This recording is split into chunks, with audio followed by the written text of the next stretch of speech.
Mobile phone, especially Androids, has been doing a pretty good job at playing video games, especially with the high-end graphics like Racing Master, and you have these kind of knockoff game like Absolute Racing that just directly taking inspiration from Gran Turismo and Assetto Corsa at the same time. Then there's this one game who have a lot of potential to have another game, another installation of the series, but it dies by some quote-unquote one of the biggest video game company in the world.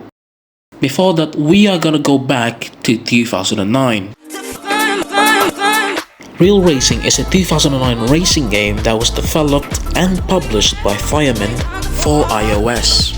The game was released in June 8, 2009 for the iPhone and the iPod Touch, but then later the HD version was released for the iPad, which improved a lot at the time. The gameplay itself was quite promising back then. The career mode is quite different, like quite means a lot different than the others, where other racing games just like do career and alright, drive this car, and then you upgrade to the other racing series, and then you finish the season, you won the championship, and done, the game's done. But in Real Racing 3, all you need to do is you've given 1 or 2 laps to finish in a certain position, and then you do that again in the other circuit.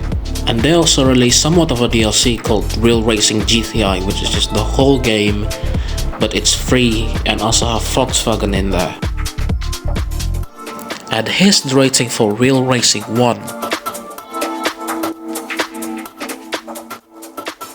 Now we are moving from the first game to another, and it's called Real Racing 2.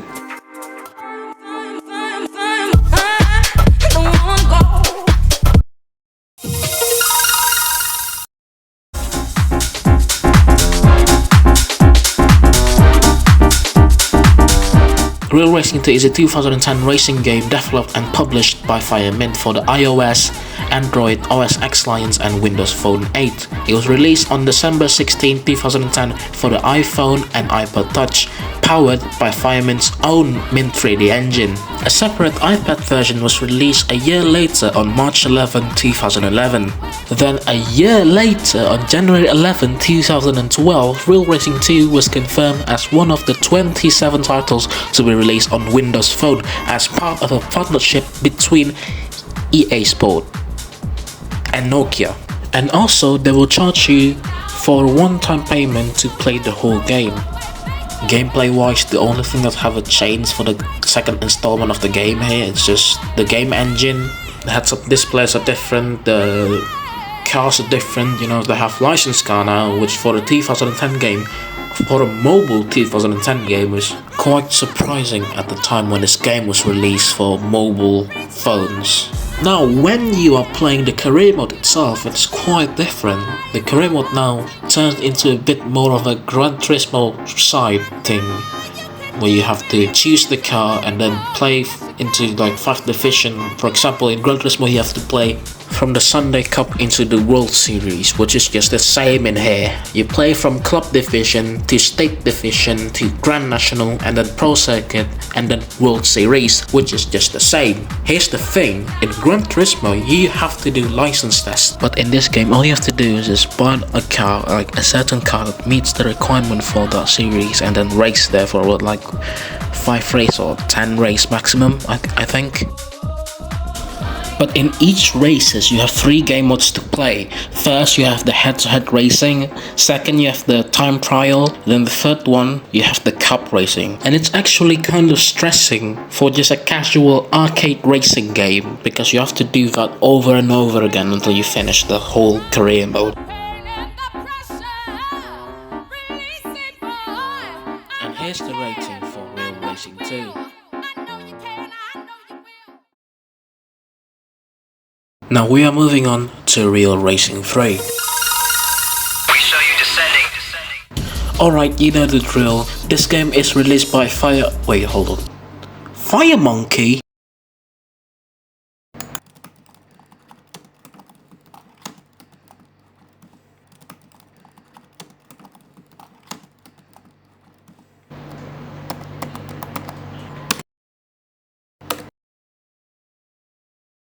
Oh, EA bought that.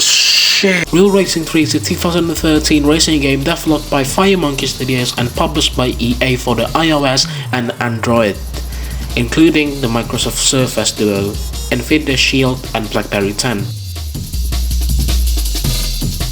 It was released on February 28, 2013 under the freemium business model. It was a free to download with enhancement available throughout in-app purchases. Typical EA stuff. This game hasn't changed since it was released, and what they do is they just added some new cars and tracks. Real life tracks, no more fictional this time. Yes, I'm very excited for the next one. The only good thing about this game is the graphics. For 2013 it's really good at the time. But one problem, please change the physics model.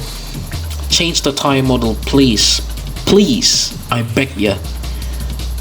Why? Oh yeah, you ask me why? The cars is on the fucking track, glued to it. Even with tilt control, I still cannot feel the cars. Yes, I feel like they're just floating on the road, especially with the Formula 1 cars and the endurance cars. They're just floating like crazy there. And the AI, change it, please. Why so if the AI wanna drive a Formula 1 car, they would drive like Nicholas Latifi and Nikita Mazepin at the same fucking time? Out of all racing series in the world right now that they've could have had in the game, they've chosen the WRC, a fucking rally in a racing track game. There's one more thing that I really want to say, is that this AI is so bad that I want it to improve in life. I mean, this could be the AI live reaction right now. And they could also drive like this. And you know, there's always this kind of moments that you have to really pass the AI, and you have to do one of the craziest maneuver you've ever done, like this.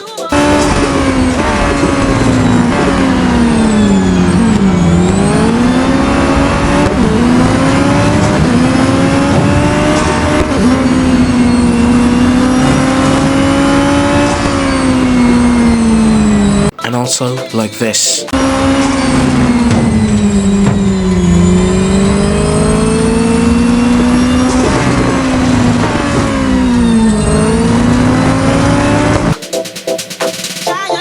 Yeah, I think that's all the problem with Real Racing 3 right now, but let's go ahead for the next installment of the series. Oh, yeah, that game is cancelled for some reason. I guess I'll see you in the next video then. Goodbye.